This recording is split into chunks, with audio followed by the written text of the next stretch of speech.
Hello guys, welcome back ulit dito sa aking YouTube channel. Good morning dito sa Moscow, Russia. Ngayon guys, so first snowstorm kami guys. And ay February 15. At ito yung aming morning guys, mahangin, super kapal ng snow, nahirapan ang mga sasakyan. Ayan, at ang tagal kong naghintay ng bus, papunta tayo ngayon sa ating trabaho sa bangko. So ayan guys, samahan nyo ako sa aking kwento-kwento ng aking buhay bilang isang masahista at single mom dito sa Moscow, Russia.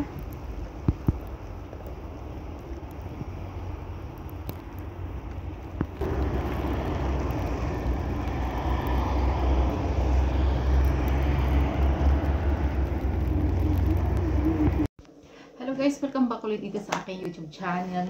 So, ngayon guys, yun yung ating ganap-ganap. Nandito tayo sa bangko as usual. Ito pa rin yung aking background kasi ito yung ating room dito. Dito ako nagtatrabaho guys, sa mga bagong nanonood at hindi pa nakakilala sa akin. So ako nga pala si Joyce Reyes, isang masahista dito sa Moscow, Russia. At ngayon guys ay meron akong i-share sa inyo.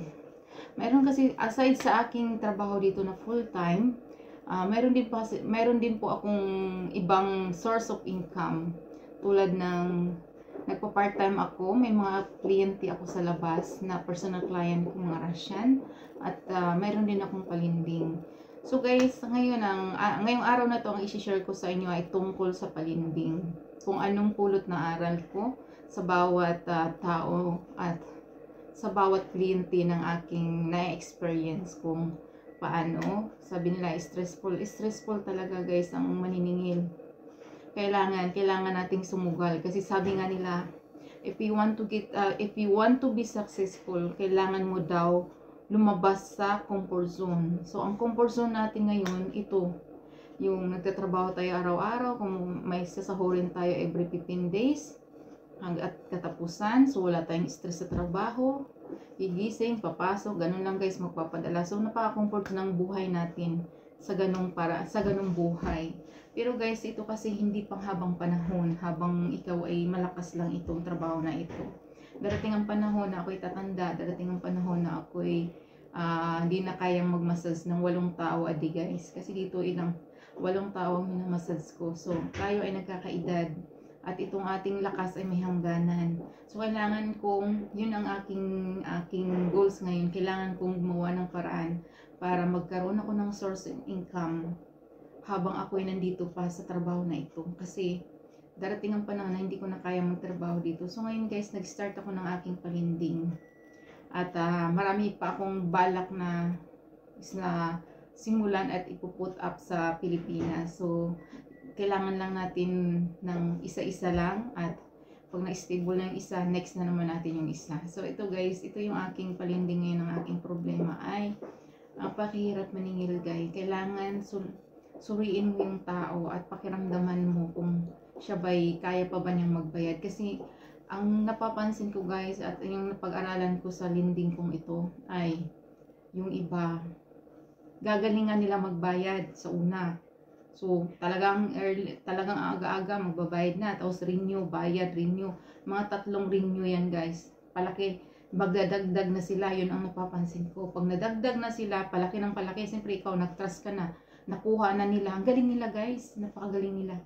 Magaling nilang kuhanin yung loob mo. Kaya ang naging napurot kong aral dito, kailangan mong mayroong limit lang. Kahit magaling silang magbayad, kailangan mong ilabas mong pera yung kaya mo lang mawala siya. Hindi ka man bayaran pero hindi ka masyadong masasaktan. So yun guys.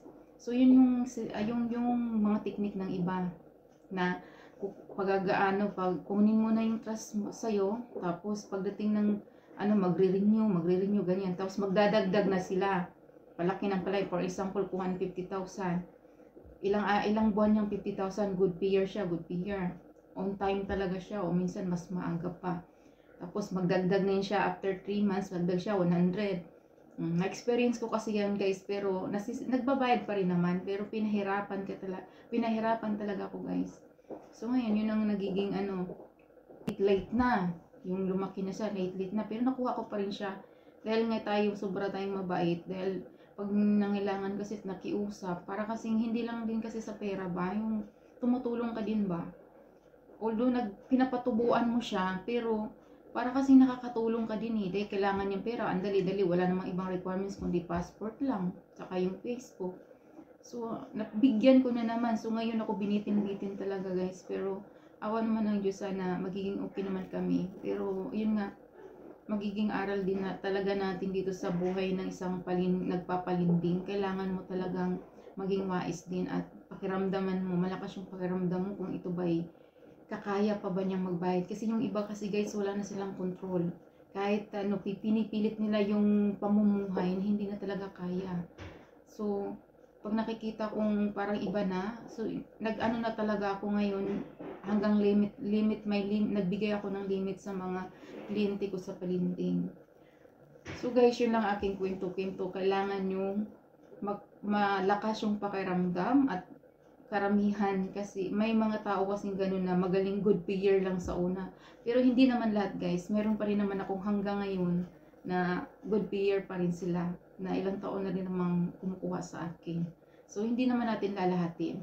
Kailangan piliin lang din natin, pakiramdaman natin. Kasi, ang yung napansin ko rin sa mga good payer talaga sila. Pero, hindi sila, malilate man sila, once na sinabi nila yon na ganun sila magbayad, ganun talaga sila magbayad. So, makikita mo talaga sa tao guys, yung honest talaga sila pa. Kapag minsan nagipit sila, nagsasabi na rin sila ng early. Yun naman ang napapansin ko sa mga talagang good payer. Bago sila, alam na nila yung sa sarili nila na malate sila or maaberya sila, nagsasabi sila ng advance para hindi sila masira sa akin or no. Kaya yun naman napapansin ko sa tunay talagang good payer. So, yun yung kaya ngayon, bawat pinag-aaralan ko sila, yun ang natutunan ko sa ngayon guys. Ilang taon na akong nagpapalinding, pero unti-unti ko siyang natutunan, pati galawan ng mga nangungutang. So yun guys, ang ating kwento-kwento ng ating buhay bilang isang masahista dito at nagtatry na magkaroon tayo ng sideline business habang tayo ay nandito. So guys, subaybayan nyo ang aking YouTube channel at sa mga bagong nanonood dyan, please subscribe naman sa aking kwento-kwento na aking buhay para sa susunod kong video ay ma-alerto kayo para mapanood nyo ulit kung anong ma-share ko sa inyo at sa aking buhay patungo sa tagumpay. Salamat guys. Sana hindi kayo magsasawa sa aking video. At please comment naman dyan kung anong masasabi nyo tungkol sa aking mga video at sa aking mga sinishare bilang isang masahista dito sa Moscow, Russia. At negative man yan o positive is okay. Kaya kong tanggapin at kaya kong i-improve ang aking video. Maraming salamat guys. Hanggang sa muli.